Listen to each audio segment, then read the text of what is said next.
Welcome to Ceasefire, where civics meets civility and engagement meets empowerment. Ceasefire is hosted by former Bernie ISD trustee and owner of the Bernie Bookshop, Dale Adams, and by former Bernie City Council member and local insurance agent, Ron Cisneros.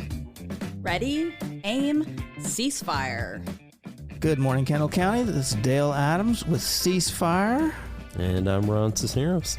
And we're brought to you today by the Bernie Bookshop, as per normal. And today we are going to talk about, is the United States a Judeo-Christian nation? There's been a lot of talk about that lately. Right. Going both ways.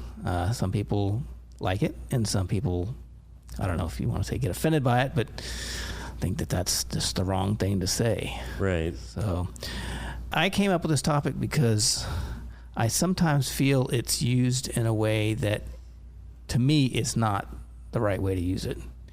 And I think that's one reason why some people don't like it, because I think it implies that everybody in the U.S. is Judeo-Christian, and if they're not, then that's a problem. I'm not sure it's meant that way. I don't think it's meant that way. I like to think it's not meant that way. I think it refers back to some core and common principles from both of those religions that our founding fathers used to establish our nation, but I don't think it's an accurate description of who we are. I think it's an accurate description of what we've based our laws on. That's excellent, because that's exactly what I was thinking about the distinction of this, is that sometimes it's presented as what we are now, but it's more about where do we get our values from as a nation, right, in our system of laws. And I think it has come from Old Testament Judeo-Christian lawmaking. But I also think that if you look at the values inherent in what we call Judeo-Christian values, you'll find them in other religions. You'll find them in other cultures all over the place. I think that, in fact, I think there's very few that you'll find that are purely Christian or purely Jewish. Mm-hmm. But that's how we got them. And I think that's why it's important to acknowledge that that's part of our culture, is where it came from. But it doesn't exclude anybody else. I mean, honestly, Islam holds a lot of the same tenets, a lot of the same values and rules of life and whatnot. So does Sikhism and Shinto, and all of them do. Yeah. And I think that the objectors to that, to using that term, not only object to it because of what you just said, because, you know, a lot of those core values are represented in other religions, but I also think that they confuse that term with the issue of separation of church and state. And so they think that by using that, you're establishing a national religion.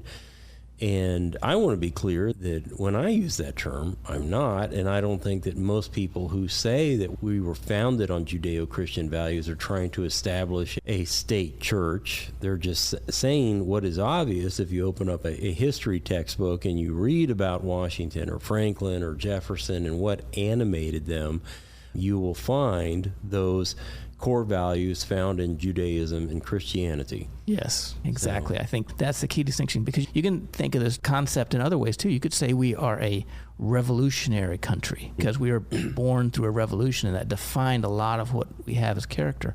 But we don't go around revolting against everybody. I mean, most of us don't. No. But it's not part of our value system to be revolutionary against whoever the bigger guy is on the block, which I guess there aren't very many anymore. But just because we come from something doesn't mean that that's what we are now. And I think people need to understand that one of the tenets of our revolutionary process was the freedom of religion, and for anybody to be able to practice whatever religion they want. Now, back then, most of them in America were Christian religions, and so they didn't really articulate it in terms of Hinduism or anything like that. But I think you can easily extrapolate the freedom of religion to any religion, and I think it applies. Right. You know what's interesting, I want to step back and talk about the history of all of this. If we go back and we look at the Constitution and the inspiration for it, just about every one of the founding fathers, if not all of them, had a belief in a higher power. Now, there were some distinctions and differences there. You had a handful, not many, but you had a handful of Catholics, and then mostly Protestants. You had some Congregationalists, you had some Puritans, some Quakers, some Episcopalians and Presbyterians in that group. And then you had what I think could probably be described as your deists, these people that had a belief in a higher power, but they weren't practicing Christians. And you could probably break them up into Christian deists and non-Christian deists. And so like Thomas Paine would be a good example of a non-Christian deist. So this guy who believes that there's some guy out there or some entity that created the universe, but he's not really engaged in the day-to-day operations of humanity, right? He's not. There's nobody that you can pray to who's actively listening to you. Yeah. But it's still there, this idea that something put all of this together. Mm-hmm. And the basis of our rights, those unalienable rights that we have, are coming from that creator. And so, again, it's sort of foundational. We do believe, I think as a nation for the most part, or we did at that time, believed in a God or natural law or something that set us off on that journey to create this nation. But there's no established religion. It's certainly not, we have that establishment clause in the First Amendment that says we don't have an established religion. I think that's a great point. It brings to mind the fact that they turned to their religions, their various religions. Mm-hmm. An interesting thing that I think I mentioned this before, when they talked about having church in government or in schools, they wanted things to be taught, and the way they phrased it was things that could be taught that no religion would be opposed to. And that honestly gets you just down to there's something bigger than us. And I think that is where the deists were and where all the other religious people were, in that they understood there's something bigger than us. We're not the top of the food chain. We're not the end-all, be-all of sentience in the universe. There's something bigger out there. And some of them said, I don't know what it is. Some of them said it was one thing, some said another. But they all believe that. All religions have coalesced around that concept. And this is one reason why a lot of people feel that you need to have religion, is because you need to understand that we aren't the end-all, be-all. Now, that was a bit of a divergent topic there. But, I think it ties in nicely. There are building blocks, if you will, or these fundamentals that you were touching on, like, we've talked about this on the show before, love your neighbor, right? And we've talked about how that is in every major religion. Yeah. It's not unique to Christianity. And you're right, the Founding Fathers, they wanted that taught in school. They may have said, okay, we don't want an established, we don't want Catholic teaching, we don't want Protestant teaching, but they did want that fundamental teaching of, love your neighbor. The values and the morals. And this is where I was going out before, is they used religion as a foundation for building our country. Mm-hmm. They did to a certain point, because they believed in values and they believed in morals. In a mechanistic way, that's what religions are. Religions are collections of values and morals that are used by a society. And if you don't have the religion to say, okay, this is the proper value and this is the proper moral, where do you get your values and morals in a society? You have no basis for it. Now, each person may have their own values and morals, but you don't have any common values and morals if you don't have some system of belief, and that could be a religion, it could be something else. And I think one thing that they were opposed to was not having some belief system to put a foundation under those morals and values, because they were very much opposed to atheists, and they actually didn't even believe that they should be able to vote or hold any kind of office. And some communities would have oaths that you'd have to take, or vows that you'd have to take, to say that you did believe in some particular God or another. But the point is that religion underlies all of these morals and values that we have. Atheism is a belief system, just like any other belief system, that has no morals or values. And that's one reason they were so opposed to it, because they believed that we needed to have common morals and values. And the ones they grew up with and that our nation has grown up with are Judeo-Christian. And they've been around for 5,000 years. They've stood the test of time. Any religion, I don't want to say it changes over time, but it morphs and changes a little bit here and there in its practice. Mm-hmm. And a lot of those morals and values have been refined over time. Some religions, they've been refined more than other religions. We can look at different religions and see how they address violence And Christianity is almost sort of the extreme in saying no violence, period.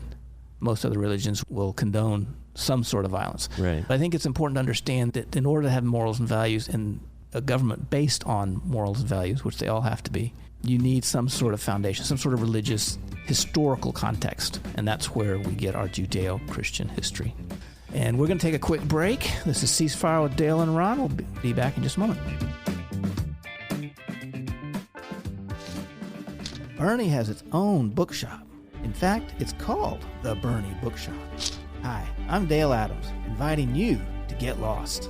Get lost in a good book in our relaxed and casual atmosphere. We have a wide and eclectic selection in the Bernie Bookshop. We pride ourselves on finding what you are looking for.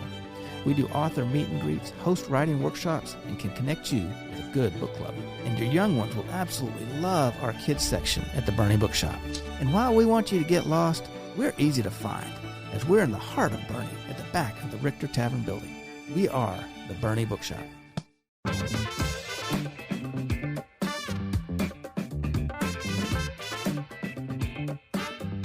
Welcome back to Ceasefire with Dale and Ron. We're talking about the United States as a Judeo-Christian nation. And what does that mean? And is that sometimes misinterpreted? A lot of people are opposed to using that phrase. I'm wondering how somebody that doesn't like that phrase, how they would describe the development of our country and the foundation of our values. And I can't think of another basis for it. Yeah. Because it was so pervasive during our formation. You know, there's a quote from Ben Franklin that I jotted down that I think goes back to what you were saying before the break. He said, "Only a virtuous people are capable of freedom. As nations become corrupt and vicious, they have more need of masters." And Ben Franklin might have been one of those, what I described earlier as one of those deists. Whether he was a Christian or non-Christian deist, I don't know, but I don't think there's any historical record of him being a regular attendee of church or anything like that. But he certainly had a belief in this higher power, and he recognized that without these morals, these established guidelines, if you will, that we would eventually succumb to corruption, our government would go to waste.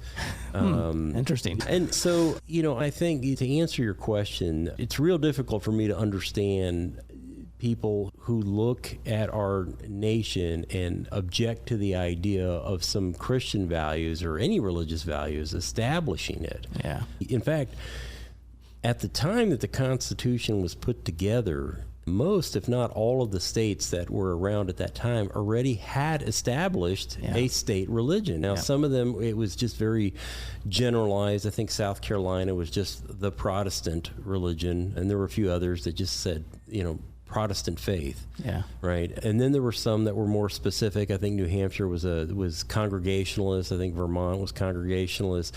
Rhode Island was interesting. That was Roger Williams.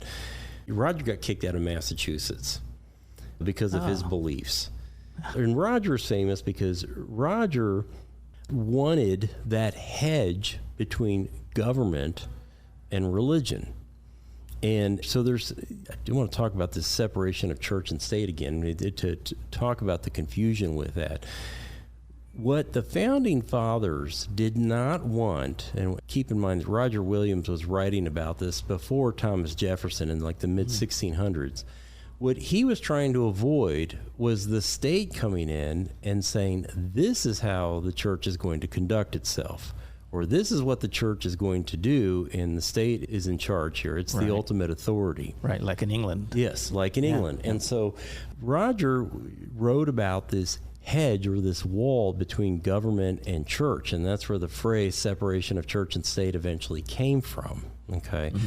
And so the Founding Fathers were trying to protect the churches from the state, but they were never trying to keep the church out of the state. And I think that's one of the distinctions that people don't understand, is it's sort of a one-way wall, in that you should bring your values and morals and whatever they're based on, your religion, into what you do in the public sphere. And they were never opposed to that. Right. Yeah. I think a lot of times nowadays when people are afraid of or don't like the term Judeo-Christian nation or any talk of religion, is they worry about religion controlling the government. To that, I would say religions have never really controlled the government because the government carries the power and they decide who they're influenced by, but nobody controls the government except for another government.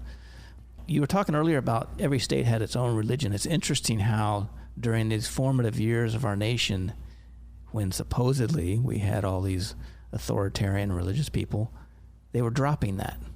Right. They became less and less involved with the day-to-day operations of churches at the state level, at the federal level, and I would even say at the local level, though I don't know the history of it so much. So I think this fear of the church controlling the state is a little overblown, but I can understand that there's a fear there, but I don't think it will happen. Even though there are some people that want it to happen. I do hear stuff about people today saying, we need to bring religion back into government and government should follow the Old Testament rules and all this kind of stuff. And that just never works. No. It never happens. Well, and I think that so the term that you hear used a lot today is Christian nationalism. Oh, I wasn't going to use that. And I don't even understand really what they mean by when they say that, Well, I don't either.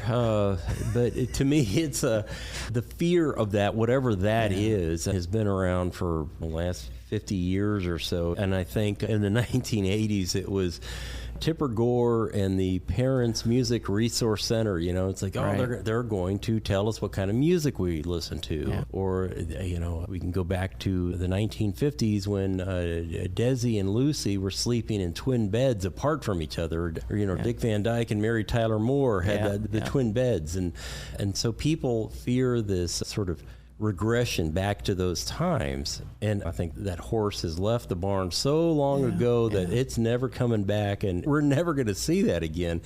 But the idea that you can't bring your values, your principles, your morals into the government, well, that's incorrect. I wouldn't fear someone of the Jewish faith or Hindu faith bringing their values in to the U.S. government because of the things that you and I were talking about earlier, because they have these fundamental shared values. Yes. Right? Yes. And so the only time I think it becomes a problem is when you have somebody of a particular faith that says, we don't respect these certain things, right? That are contrary to what's written in the American Constitution. And then I think we have a problem. Yeah. But I don't see that evident in Christianity or in any other.